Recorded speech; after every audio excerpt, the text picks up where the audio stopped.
Alrighty, party peoples of the interwebs, this is my first car vlog since the dawn of a new America.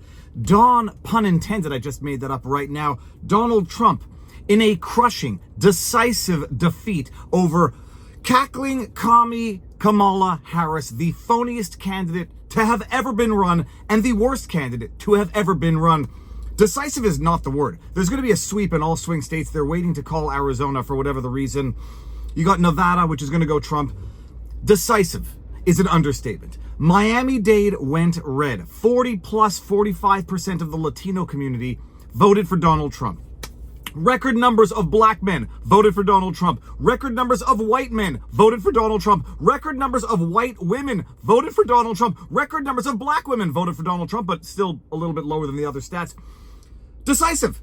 This is a mandate. This is a mandate that ends all of those bullcrap federal persecutions. This is a mandate that shuts up all of the pathological propagandists, the Kyle Kalinskis of the world, the crystal balls of the world. This is a victory that makes those propagandist hacks look like the propagandist hacks that they are. Tweeting out on election day, it's going to be 319 electoral college votes for Kamala Harris. You got your butts handed to you. A pesky Canadian with a minimal knowledge, I say that modestly, who has acquired a substantial bit of knowledge of American law and politics. I got it right to a T. I think I missed 1 point if Arizona and Nevada go to Trump, because I didn't realize that Maine has, like, for whatever the reason, 2 and 1 electoral colleges. So I'm going to be off by 1 in my prediction, because I said 311 and 226 for Kamala Harris to Donald Trump's 311, and it looks like it's going to be 312 to Kamala Harris's 226. No, I said 227 for Kamala. Either way, I'm going to be off by 1. The hacks have been revealed. The liars have been revealed. The arrogant pricks of Hollywood elites have been revealed. They were never reflecting any public sentiment. They were trying to craft public sentiment. The fake pollsters, no names in particular, coming out the day before Iowa's going to go to Kamala Harris because Iowan women are obsessed with abortions, because that's all that these elitists are obsessed with. So they think everybody else is obsessed with abortions. No. Not only did it not go to Kamala Harris, it went more to Trump than it did in 2020, from what I understand. Decisive.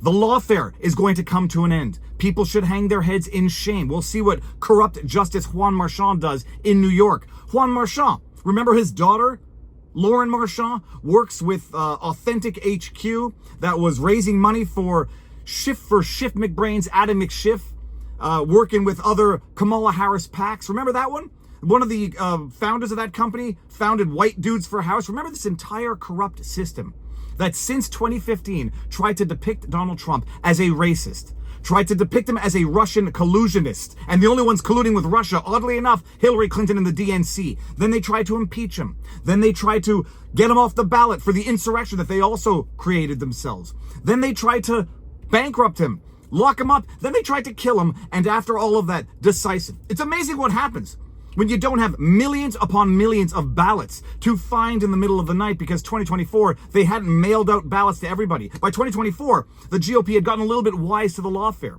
By 2024, the courts had seen a little bit of that spotlight, that beautiful, beautiful spotlight of accountability, and they intervened. It's amazing what happens. All you have to do in order to beat the cheat is overwhelm them with the vote and apply the rules even minimally, and they don't get away with it. But now, this brings us to what is going on in Arizona. Kari Lake is still up there fighting against Rubin Gallego. And there's some very interesting chicanery that's afoot. In Nevada, I don't know when they can count until, but I know they can cure ballots until Sunday, November 10. Kari Lake is neck and neck with Rubin Gallego. Full disclosure, I bet on Kari Lake and against Rubin Gallego, because that's what I believe should happen. That's what I believe in a fair world would happen. And that's also what I want to happen, because Kari Lake is awesome, full stop. They are now neck and neck. And the more the votes come in, the closer that margin becomes. I think it's now 48% to 49%.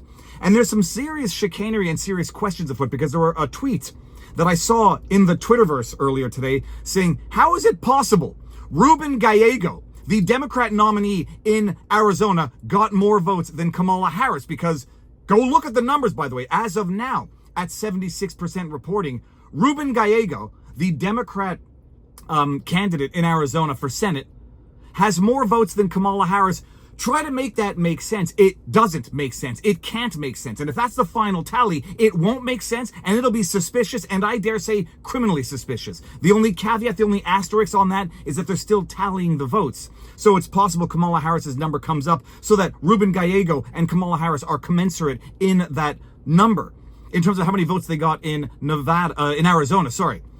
But the margin between Trump and Kamala Harris is much bigger than the margin between Gallego and Kari Lake. Now, that can be explained for a number of other reasons. It's local state politics and not national politics. And so, in as much as Trump beat Kamala Harris by 4% in Arizona, Gallego's up by 1% for now. But if Gallego gets aggregate total more votes than Kamala Harris in Arizona, you know that there's chicanery afoot. And you know that there was chicanery afoot in 2020. So to be following that, they have until Sunday, November 10th, to cure ballots in Arizona. Kari Lake fighting the fight, and you now see how badly they want to keep Kari Lake out of office, because if Kari Lake rises to the reins of power in Arizona, they're going to be lifting the hood of that corrupt system out there, and they're going to be revealing a lot of the skeletons under the hood, skeletons, you know what I'm getting at. She will reveal the rampant corruption that has been benefiting the Uni Party there to some extent. This is not just straight up a big D, big R difference. This is Uni Party corruption versus the independents out there, the Donald Trumps of the political sphere, the Marjorie Taylor Greens of the political sphere, and the Kari Lakes of the political sphere. To be continued, to be followed. But right now I'm getting ready to go on with the unusual suspects. Our first live podcast thingy thing since the most decisive, wonderful, beautiful victory in American political history. It is the greatest comeback in political history in the world. There's no way to understate how decisive, how amazing, how monumental this victory is. And you got the propagandists on the left. Yeah, a modest victory. Horse crap. Horse crap. Swing states sweep. Popular vote decisive.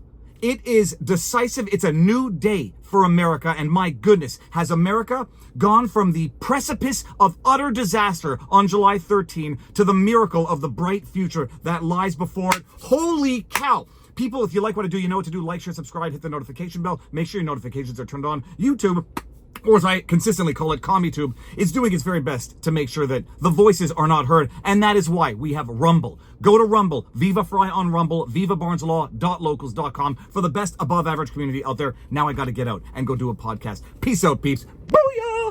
No problem. Wow. Genius you are. Can we stop with that? I appreciate it. I don't like the stupid turkeys. All right. Let's just knock that stupid shit off, please. All right. I did. I said I was leaving. And then the following day, get that through your dumb heads. The following day, I turned around and I said that there's no chance in the world that I'm leaving my country. Thank you very much. All right? I'm not leaving anywhere. You leave. This is my country. And I have every right, every single right within which to turn around, would we stop so we can... All right, 2 seconds, I'm going to end up blocking this idiot.